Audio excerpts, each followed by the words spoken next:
welcome to the Westdale Theater's Film Talk series, The World Cinema Masterworks. My name is Jeff Bender, and I'm thrilled to have the opportunity to connect with so many fellow film lovers here in Hamilton, and it's on a rainy Sunday evening. It's so great to see so many of you come out for this really wonderful movie, Jules and Jim, by Francois Truffaut. In the coming months, I'd like to talk a little bit about the series, and then we'll get into talking a little bit about the movie. In the coming months, we've got a really incredible lineup of stories from around the world that our hope is to bring to this community. And so through the lens of a diverse variety of rich cultures and languages, as well as different eras. So what you're going to see from this program are some classic international films, as well as the occasional contemporary movie. The criteria, and of course there were so many movies to select, obviously, is to ensure that they have something to say, but that they're also representative of some of the top films in the history of international film.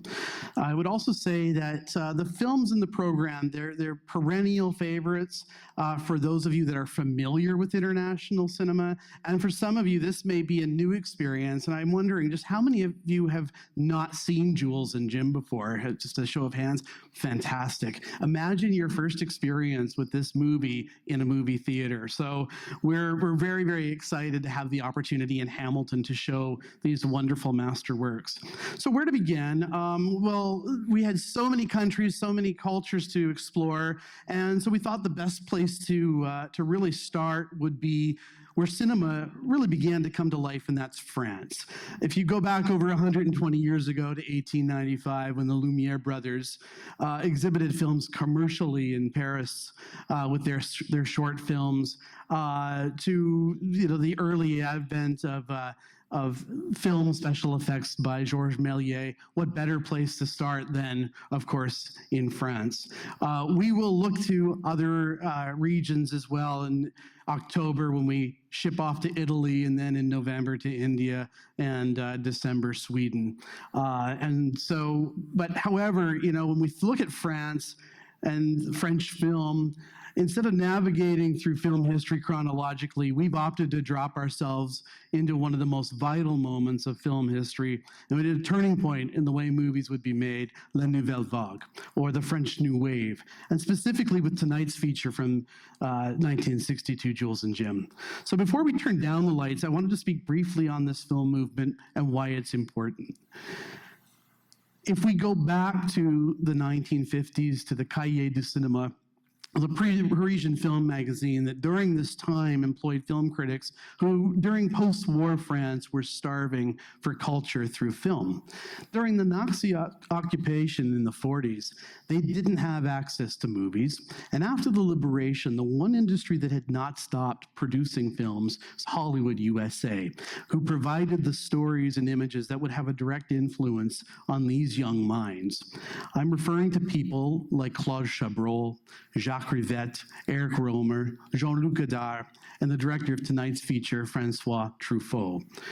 What they discovered from watching the old films of, reasonably current films in their time of Hollywood directors Howard Hawks, John Ford, Alfred Hitchcock, Nicholas Ray, and Sam Fuller, to name a few, was that Hollywood had developed a language through the use of images, editing, montage, movement, and they were fully prepared to adopt, absorb, and to turn all of this on its head and turn it into something extraordinary.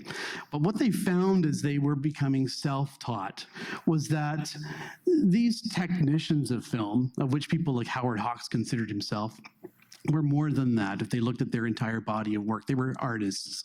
They began to establish what would be referred to in America as the auteur theory, but I'm not going to dive into that just yet. We'll save that for another time, because it's a very long conversation. But also during this period, I think it's worth noting that just over the Alps in Italy, which of course was basically getting their act back together after World War II, that there were various films being depicted in a very gritty, real-to-life, and of course, contemporary visions of society in post-war miasma of Europe. And Italy, of course, for those of you that are knowledgeable about Italian neo-realism, was filming on the streets. They were using non-actors, real locations, and of course, showing out their bombed out neighborhoods.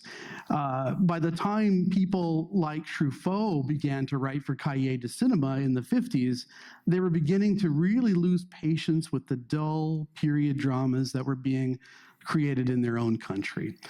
In an article that Truffaut wrote in 1954, Une certaine tendance du cinéma français, he condemned the film community for relying on the adaptation of literary works that were not challenging the audiences, nor did they reflect the ideas and thoughts of the society they were living in.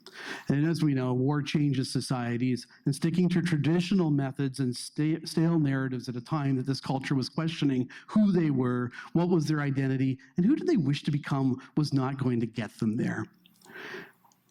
So what's so special about the French New Wave? I'm going to briefly just dip our toe in the water. Then we're going to turn off the microphone, dim the lights, put on the movie, and we'll come back and talk about it in a little bit more greater depth. But I can start by saying that when you have creative individuals like Truffaut, Godard, and Agnes Varda, who have something interesting to say about their society and have been self-taught through critically watching and writing about movies, many of these guys decided to stop talking about it and start doing. In '58, Truffaut wrote a scathing article condemning the prestigious Cannes Film Festival for being a clapped out institution. The next year, he would return as a director in which he'd premiere his own film, The 400 Blows, which if you haven't seen that, I recommend you go home and watch it later if you can, or hopefully down the road we'll play it here. But he'd win the Best Director award after being trounced from that festival. It was his way of coming back and showing that they had lots to say.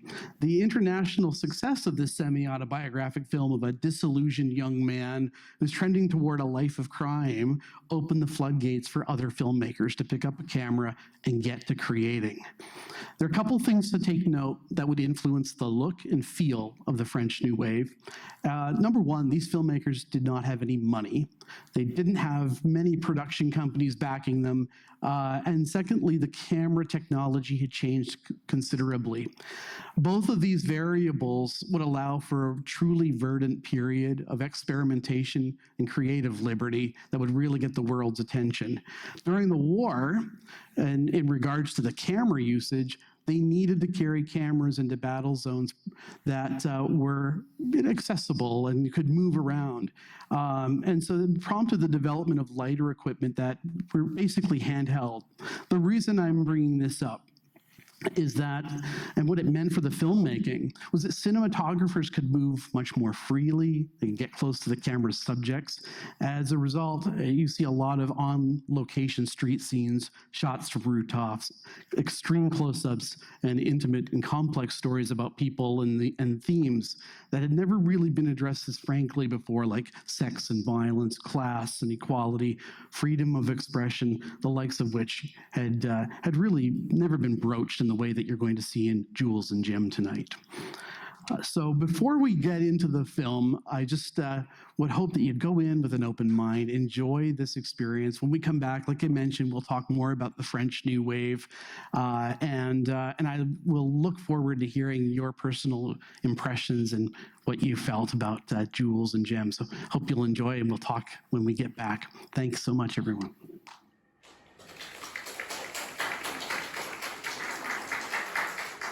Truffaut, of course, adapted this from a novel written by Henri-Pierre Rocher, who was an art collector. In fact, he's the man who introduced Gertrude Stein to Picasso in Paris and collected art throughout his entire life. He had rooms full of Kandinsky, Max Ernst, Picasso, and others, Chagall, and made a living constantly trading these pieces of art. And not unlike how we see Jim, who he is based on, trading relationships throughout the film himself, a real collector, one might say. But when he wrote this novel, he was 73 years old. It was the first book he had written. And Truffaut came to experience this novel while he was a film critic for Le Cahiers du Cinéma. And there was something about the book that attracted him, that brought him somewhat connected to it. And he was already thinking in terms of how could one turn this rather scandalous novel into a movie. Of course, Truffaut didn't think of it as a scandalous piece of work. He thought of it as a beautiful memory of love and friendship. And so Truffaut, of course, as I mentioned earlier, made a lot of trouble for other filmmakers over time, but eventually would get to making films. And it was Jean Moreau, who became his friend early on in his life as a filmmaker, who really inspired and pushed him to make this movie. And while Rocher was still alive, he had certainly trepidation of making this book into a movie because, of course, he had such high expectations of it. Truffaut said that he read this book once, twice a year and knew it front and back.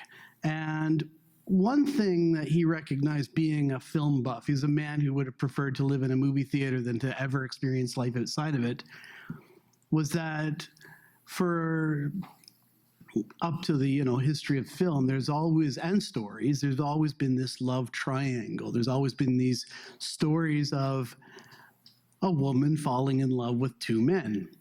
And yet, up to this point, there was always a manipulation in the movies in which you had to choose one over the other. One person had to be, the villain, or a bit of to borrow his word, a shit, excuse my language.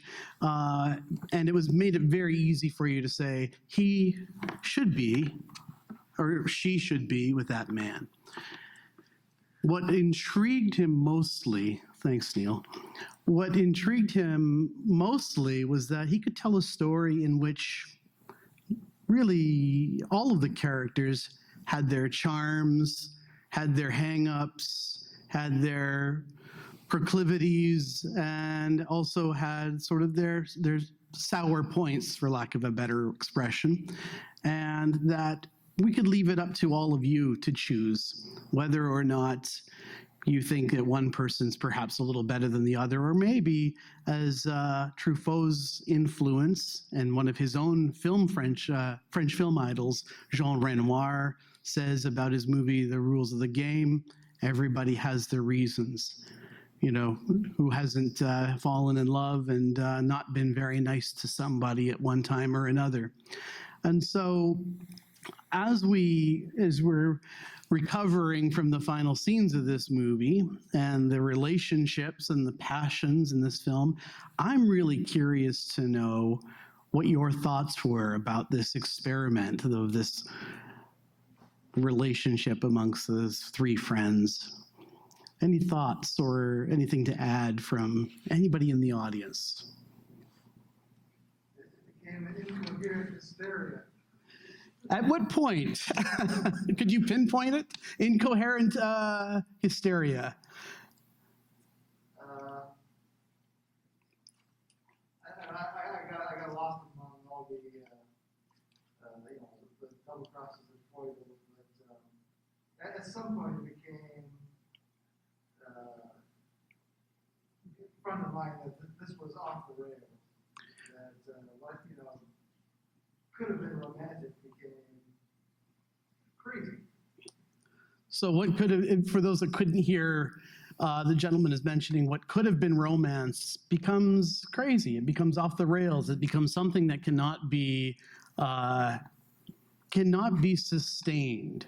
And one thing Truffaut said was that there is a balance in the beginning of this story in which all are equals, And yet, as soon as the passion dynamic changes, and Jim really begins to place his eyes on Catherine and pursues her, and they become a couple for a period of time, whether it's simply in the passion, everything becomes unbalanced. You can begin to look at the Austrian actor Oscar Werner, who plays Jules, sublime performance in the sense that he is he's starting to look tired and haggard, and you can tell that the relationship is really beginning to take its toll on him.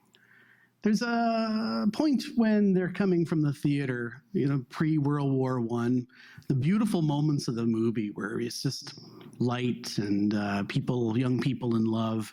And if you recall, Catherine is talking about how much she loves the female protagonist in the play, while the other two guys are kind of, long in the face about how horrible the play was and confusing it was. And of course, we have Jules go on his sort of, macho, almost quasi-misogynistic, well, maybe misogynistic tirade. But she says, I liked the woman. She was free, and she invented her life. And so and of course, in the famous scene, she dives into the Seine because she can't handle this strange tirade any longer. It's her way of diving in and really going in with her passions, which she does at every turn. My point that I'm trying to make, though, here is that the balance starts to shift at this stage. We see more and more impulsive behavior start to occur amongst Catherine. And yet, the thing that these guys love about her is that she's bringing them to life. She's making them live in the moment. And in this period of time, leading up to World War I and then into World War II, and as the guys are talking about living in the trenches during the Great War, this is what you do, is you live for the moment. Unfortunately, living for the moment has its consequences. And obviously, the major consequence in the finale of the movie, in which a person who wants to invent their life chooses to invent her life to end it, to finish it. And she brings Jules along with her as well. Jim, excuse me. My question is, why do you think she did that? Why did she choose to take Jim with her? Yes, sir. Well, one of the things she keeps saying is she wants balance in everything. So, killing herself, she's balancing it by killing Jim. It's also great that she's never perfect, and this is a great expression about the selfish person she can be, and yet for her it seems okay to be selfish. And as I think Jules said, she's always forgiving herself for what she does. I thought it was very good. I think people like her running around the world, we don't want to admit that we grow old enough to make responsible choices. Yeah, thank you. And I think arguably when one would look at Jim's behavior as well as being suspicious as well. He's doing what he wants to do. These two characters are simpatico in this regard. And yet, Jules is also not necessarily innocent, but he is craving possession of this relationship, and will go at no ends, including encouraging his best friend to maintain Catherine in their life by finding love. And of course, it ends so tragically. But leading up to the tragic ending was fun. I have to say, I have to regard, of course, the cinematography. And I'd like to talk a little bit about that cinematographer, the great Raoul Coutard, who was one of the principal technicians, if you want to call him that. I'd call him an artist, being able to develop and design the look of the French New Wave. He worked with Jean-Luc Godard in Breathless. He carried on, of course, working with Truffaut to an extent, and others during that period, and had a very long career up until the 2000s. And he just passed away in his 90s a couple of years ago. But what he was able to do was be a part of whatever the vision of the directors were that he worked with. So for instance, during Breathless, they were trying to determine how on earth do we do street scenes. And I pointed out earlier that one of the hallmarks that you see of the French New Wave is that we're seeing almost documentary style footage of everyday life. And because they didn't have very much money, they had to become very inventive. And one of those things that they did with Raoul Coutard is they put his camera, which was a very small handheld camera, inside of a garbage container and on wheels, and wheeled him through the streets. And if anyone has been to Paris and you see the street sweepers that have the very tall garbage cans, there's this very tall man, Raoul Coutard, inside of a garbage can with a slit cut out of it so that they could get street scenes and no one would pay attention or would, be looking at the camera. Likewise, they used wheelchairs to instead of dolly tracking because it was so expensive to set the tracking, and they didn't have the crew to be able to afford that many people. But I think if you look at this movie, and without belaboring it too much as far as the look of the film, for those of you that are just dipping your toe in the French New Wave waters, I hope this will inspire you to look more. There are some things that these guys were working on. As I mentioned prior to the film, they were experimenting a lot. And boy, it's like Truffaut pulled out all the toys in the toy box and put it into this movie. You see everything from, the whiz shots to the, of course, the stock footage from, the various eras, which I think is artfully done, just so well done to tie one scene to the next, and affordable because they don't have to build sets or film those on location or get extras. They use the stock footage instead. There are the freeze frames. We see those incredible freeze frames of Catherine when she is saying, I'm so used to looking so serious, and I'm never going to look like that again, to help us draw some focus. It's like an exclamation point that this is like a photograph, like it's caught in time. And upon building this movie with Coutard, Truffaut gave him that direction. It has to look like old photographs. It has to feel like you're in the world of memory. And so I tend to think when we see aspects of the film and certain scenes in the movie, it certainly seems like it's an exaggeration. And, for instance, people don't talk like the way that they talk at certain elements of the movie. They're speaking quickly and fast and in an exaggerated manner. Well, all of our memories are like that too at times. So I really can tell you that I truly believe that my third grade school teacher, Mrs. Compton, yelled a lot more than she probably did. But it's the exaggerations. I did have one question for everybody here. Does anybody travel with sulfuric acid in ornate bottles? Again, those exaggerations, those flourishes, but there's a certain amount of, as Catherine looks for in this film, the joie de vivre. There's this really great lightness to themes that are otherwise a little heavy. Yes, sir. Did the film start before the First World War? Because that was true of the novel in which it was based?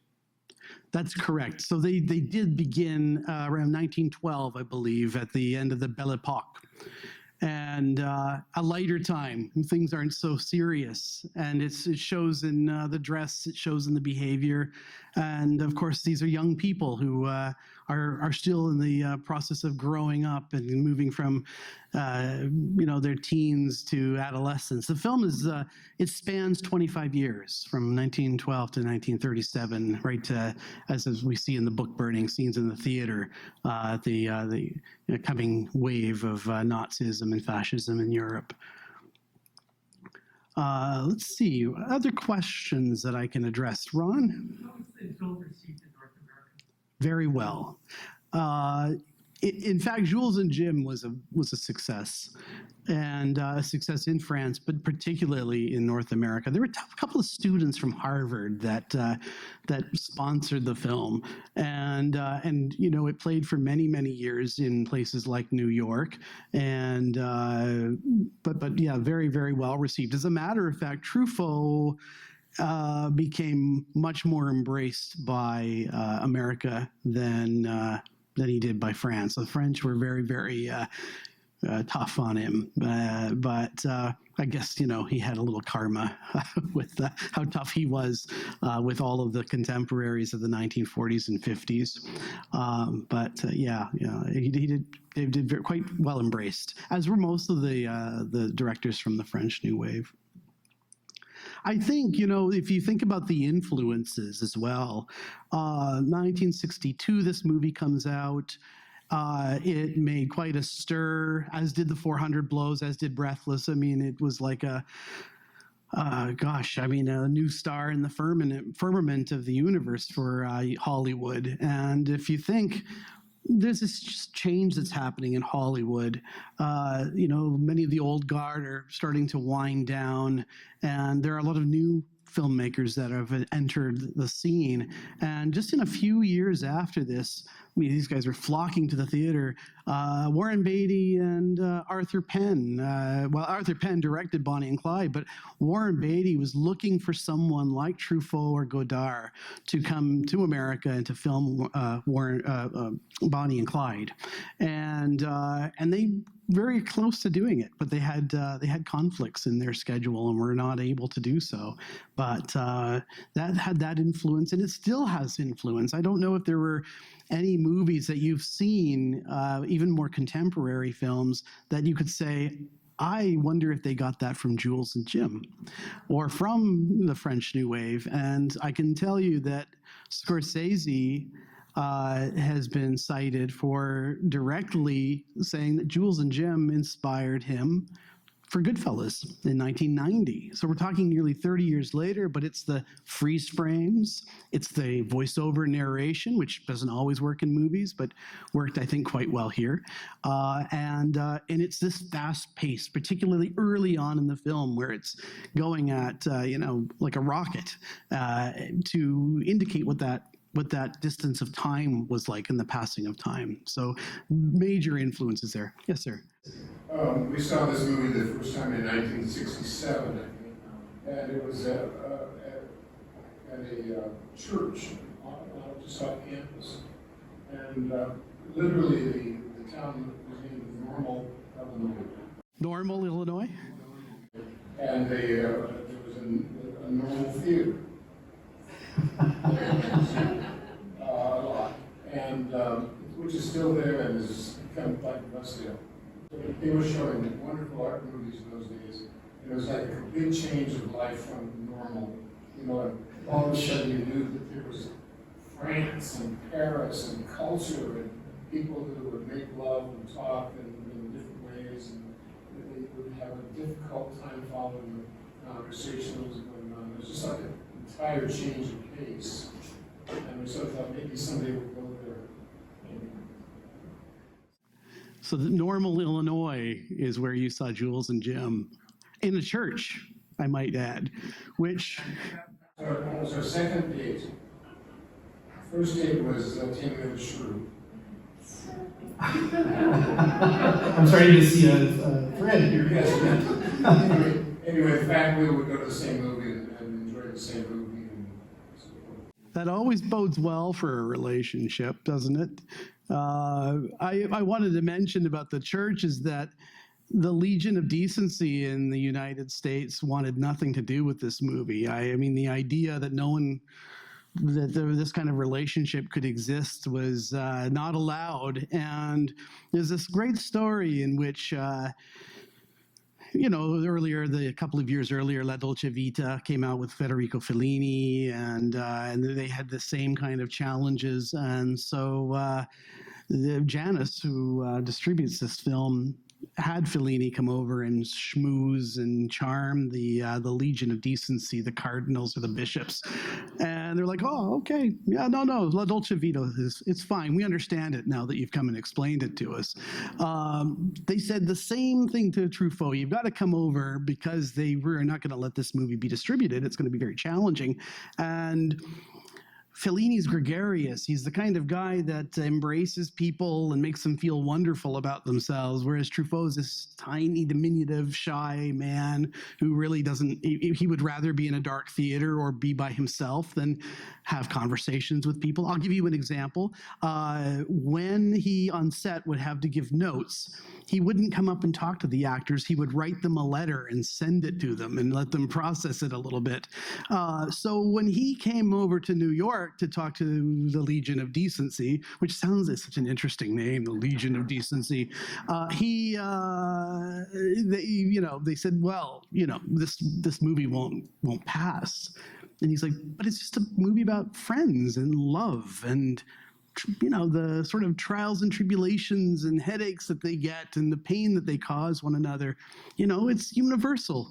And they said, no, it reads like Elizabeth Taylor's personal life. And he said, I don't know anything about Miss Taylor's personal life. But it was right at the time that Richard Burton and Taylor were making life miserable for their respective spouses.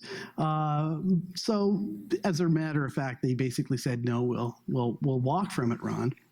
And but eventually it did get an audience for sure. What else can we talk about? Yes, ma'am. What surprises me is the complete absence of erotic connection between Jules and Jim. That in many ways, if they could have been directly sexual with each other, rather than having it pass through this rather unstable woman who wants to be a queen surrounded by all of the workers. If they could have just had that intimate relationship that they seem to want to have with one another. I mean, it would make a very long film, but it's surprising to me that there's just no flavor of that at all. Even though some of the descriptions about how physically attractive they find one another in the voiceover narration is there. But there's none of that spark on the screen at all.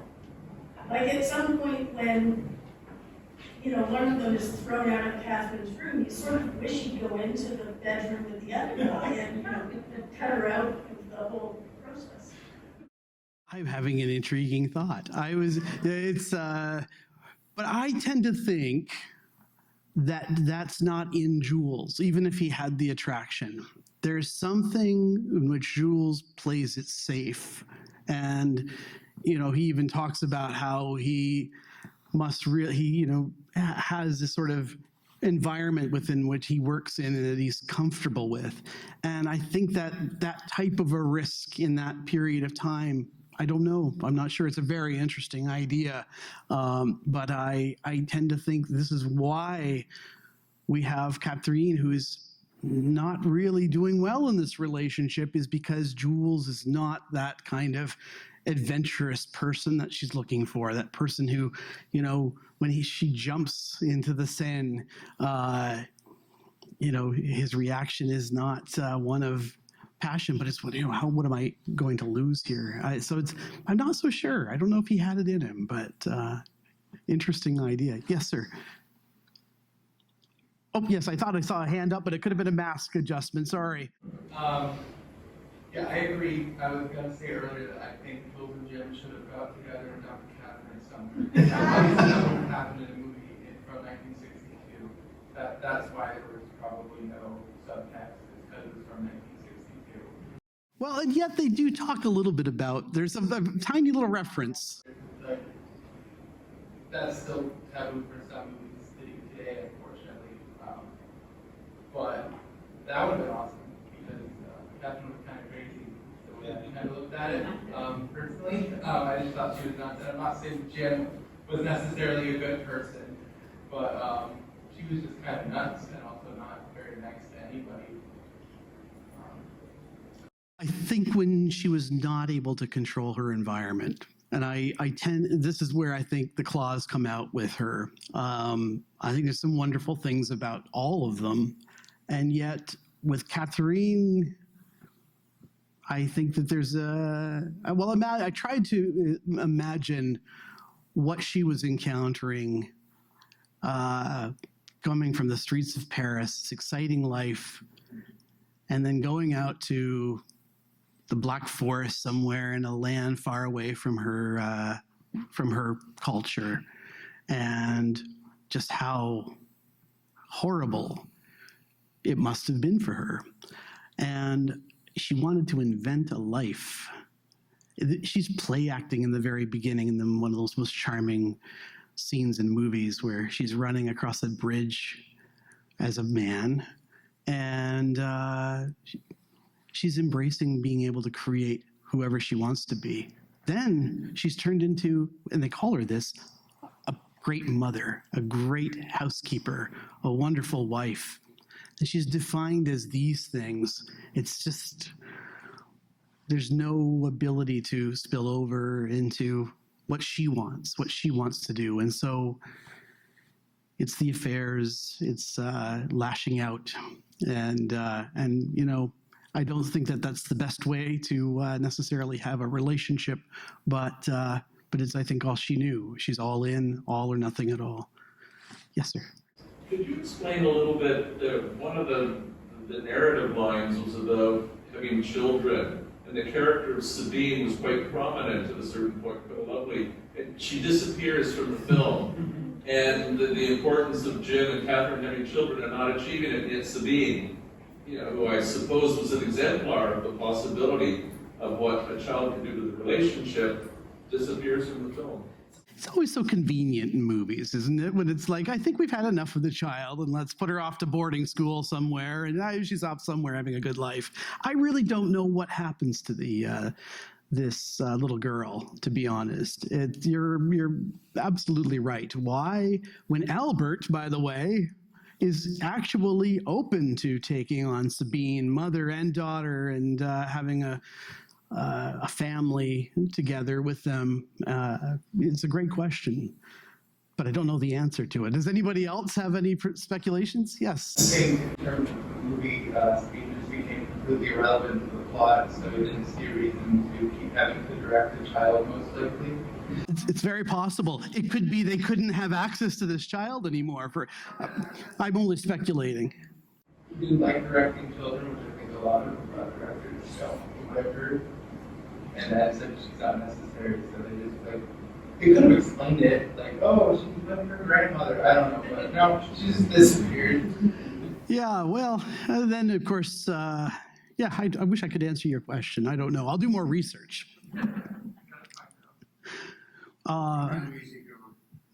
Easy come, easy go. I don't know if that sounds like a line from the movie. Let's see if there's anything else that I wanted to make sure that we mentioned. Of course, Georges Delereux's wonderful score, and that song, the whirlwind of life, that really describes Catherine. But I think it's such a beautiful movie, personally. I'm glad that you could come out and enjoy it in this big screen. I've seen it several times, and I've never seen so much life on the screen so many years later. It's just extraordinary. Yes, miss? I just want to say, I first saw this movie about, almost 20 years ago when here with my son, who's a student right now. And obviously as a woman and with growth, I think Catherine really, she's a very complex woman, and it's hard to define. There's a lot of things that one can say that is wrong, or that she does wrong, but I'm very glad that thank you, Westdale, for a show in this movie and have the opportunity for me to see this movie again with my son. Like I said, I have a very different view of this movie, seeing it 20 years ago versus now. Isn't that the marvelous thing about movies? Is that as we go through life and we come back and revisit them, it's a different experience because we've changed. Yes, yes. I'm like more critical, at the same time, more sympathetic with her character. It's hard to explain. No, I understand it. There are. They're older than me, maybe you're understand what I'm saying? I don't know. Life does that, right? It does. There's, as Renoir said, everybody has their reasons. And I think the simple thing I adore about this movie is that, as you mentioned, it's about complex people. And we know that when particularly passion becomes part of the equation, that hearts get trampled on, feelings get hurt. Can people survive from a relationship like this? This is the only thing I can imagine that Catherine is doing, is at the very end is giving some relief to Jules, who she knows will never give her up, and yet she cannot reconcile with him. It is just not going to work. He's not part of the equation. The fact that she brings Jim with her is Catherine. It's so there's a charity and there's a sort of abominable thing as well, all at the same time. It's very, very hard to reconcile. Yes, miss, and then I'll come to you, sir. Yeah, I mean, I don't find the character of Catherine to be a credible person. She's much more a device. She's created in order to forward the lives of the men on the screen. I don't find that she has that. I don't find her, like, I don't feel like I get her. Because I don't think she's there to be gotten as a person. She's there to drive the narrative for other people, which is, yeah.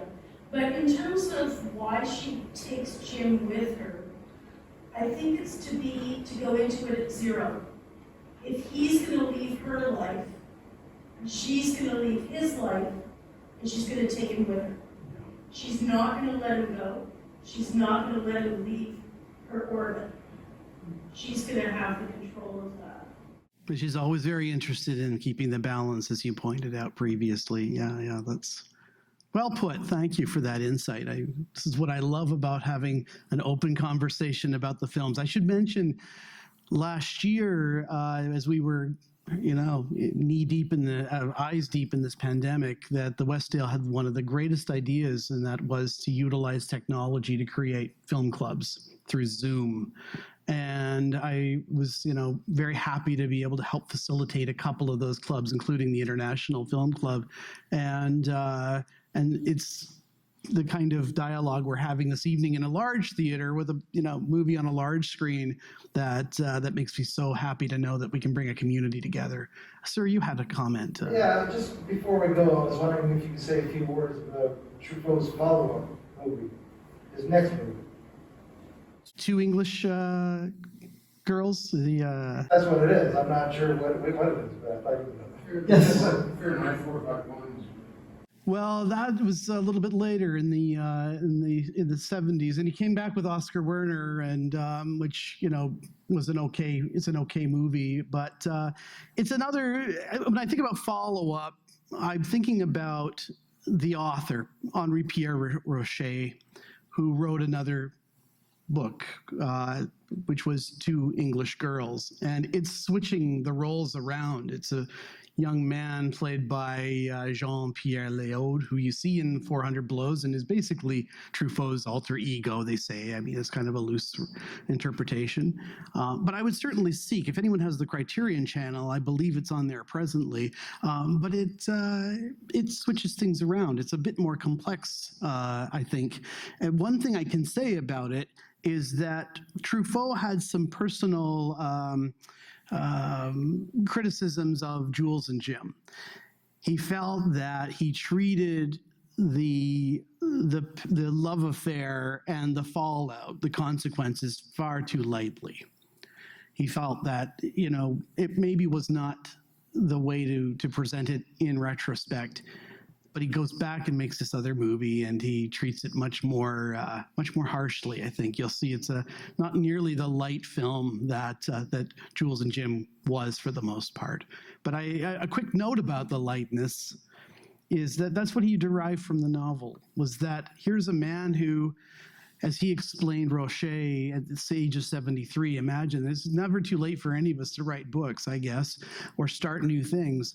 But that he no longer could live the life that he wanted to, so he moved to something else he could control, which was writing books. And that when you read the book, which I did a number of years ago, there is a lightness to it. It's as though, when you talk about lost love or hurt or, losing people in your life, there's still a pain, an underlying pain there, but you can look at even the harshest things with a bit more of a kindness than you once would. And that's what Truffaut wanted to make sure happened in this movie. So that even maybe we look at Catherine in the moment, might have been a nightmare, but looking back on it, you think about what a wonderful and at times courageous person she must have been to just be herself. So I did want to say, as we begin to wrap up and wind down, as I know we have wonderful people working at the Westdale who will want to go home, that we're going to continue to do this on a monthly basis. This Film Talk series is really, again, a big thank you to the Westdale for sponsoring these events. But in October 17th, if you're going to put it on your calendar, we're going to come back and do a conversation about Federico Fellini's The Knights of Kiberia, a story about another woman who, in this case, digs deep into her life for resilience, and it's just an extraordinary movie starring the amazing Giulietta Massina. And so I'm very excited about that. And we have a special guest that will be here for that, a gentleman named Frank Burke, who is a professor emeritus at Queen's University. He'll be in town. And if you look up Frank, B-U-R-K-E, he's one of the foremost experts on Fellini in the world. And if any of you like Criterion Collection, he's lent some voice commentary to 3 of his films. And really great guy. He'll be coming into town for that talk. So I hope you'll be able to make it. And of course, our very own Fred Fuchs is doing a series as well about movies that mattered. And when's he doing? So next Sunday, he's going to be talking about To Kill a Mockingbird. Am I right? And I'll be here for that. I can't wait to see it. And of course, Fred, has a well of knowledge about classic Hollywood. So looking quite forward to hearing what he has to say about that wonderful classic. So again, a big thank you to all of you for coming out on a drizzly Sunday evening and listening to our conversation. I look forward to seeing you all again in the weeks to come. Thanks very much for the time.